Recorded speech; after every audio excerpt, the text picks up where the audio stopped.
Assalamualaikum warahmatullahi wabarakatuh. Nama saya Muhammad Iqbal Ariski, kelas HSA semester 6. Alhamdulillah kita bisa berjumpa kembali di tugas akhir semester ini di mata kuliah Lembaga Perekonomian Umat. Di sini saya akan menjelaskan tentang koperasi syariah.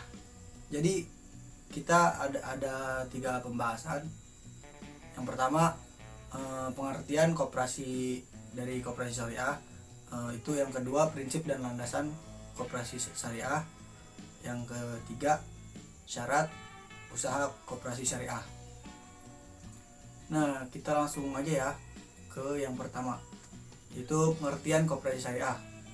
Pengertian umum dari koperasi syariah ini adalah badan usaha koperasi yang menjalankan usahanya dengan prinsip-prinsip syariah. Apabila koperasi syariah memiliki unit usaha produktif simpan pinjam, maka seluruh produk dan operasionalnya harus dilaksanakan dengan mengacu kepada fatwa Dewan Syariah Nasional MUI. Jadi harus mengacu pada fatwa gitu, fatwa dari MUI. Soalnya kan ini kan koperasi syariahnya di garis bawah. Terus berdasarkan hal tersebut, maka koperasi syariah tidak diperkenankan berusaha dalam bidang-bidang yang di dalamnya terdapat riba, gharar, terus maisir dan sebagainya. Terus di samping itu, koperasi syariah juga tidak diperkenankan melakukan transaksi derivatif sebagaimana lembaga keuangan syariah lainnya. Nah, terus kita langsung ke fungsi dari koperasi syariah.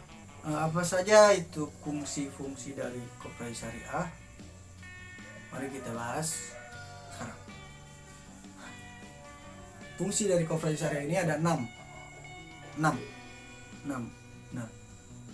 yang pertama, membangun dan mengembangkan potensi dan kemampuan anggota pada khususnya dan masyarakat pada umumnya guna meningkatkan kesejahteraan sosial ekonominya.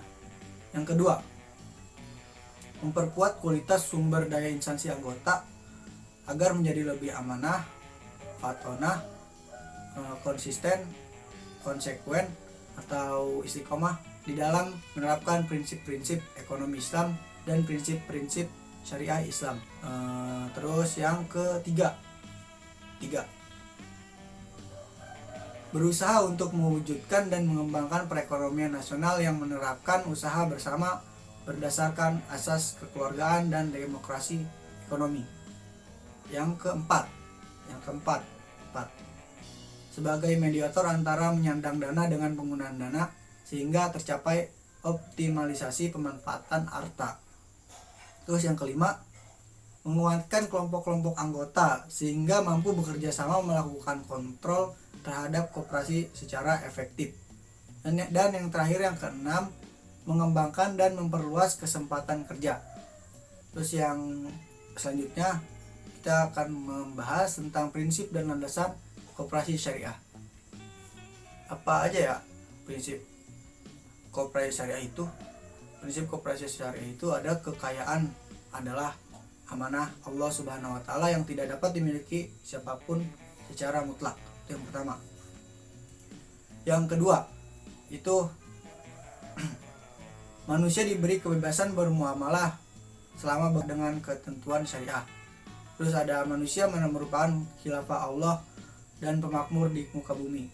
Terus ada 4, itu menjunjung tinggi keadilan serta menolak setiap bentuk riba dan pemusatan sumber dana ekonomi pada segelintir orang atau sekelompok orang saja. Terus yang kelima, keanggotaan bersifat sukarela dan terbuka. Yang keenam, keputusan ditetapkan secara musyawarah dan dilaksanakan secara konsisten dan konsekuen. Yang ketujuh, pengelolaan dilakukan secara transparan dan profesional. Yang kedelapan, sebagai SHU dilakukan secara adil sesuai dengan besarnya jasa usaha masing-masing anggota. Dan apa aja landasan koperasi syariah? Landasan koperasi syariah ini, koperasi ini memiliki dasar tertentu dalam menjalankan kegiatan usahanya, yaitu 1, berdasarkan syariat Islam, yaitu Al-Quran dan As-Sunnah, dengan membantu atau ta'awun dan saling menguatkan atau tafakul. Yang kedua, berdasarkan Pancasila dan Undang-Undang 1945. Nah gitu. Dan yang terakhir itu, yang ketiga, berdasarkan prinsip keluarga dan kepentingan bersama. Nah, itu aja landasan prinsip dan landasan koperasi syariah. Oke, kita langsung aja ke pembahasan yang terakhir, yaitu syarat usaha koperasi syariah. Nah, apa aja sih Kak syarat usaha koperasi syariah itu? Syarat usaha koperasi syariah itu ada 4. Yang pertama itu semua kegiatan dalam koperasi ini adalah kegiatan bisnis yang baik, yang sah, bermanfaat, dan menguntungkan dengan sistem bagi hasil. Yang kedua, koperasi ini harus menjalankan fungsi dan perannya sebagai badan usaha sebagaimana tercantum dalam sertifikasi bisnis koperasi. Yang ketiga, setiap bisnis yang dijalankan oleh koperasi ini harus mengacu pada fatwa dan ketentuan Dewan Syariah Nasional, Dewan Ulama Indonesia. Nah, yang terakhir, yang keempat, setiap bisnis yang dijalankan oleh koperasi ini tidak boleh bertentangan dengan hukum dan peraturan yang berlaku di Indonesia. Nah, itu syarat-syaratnya.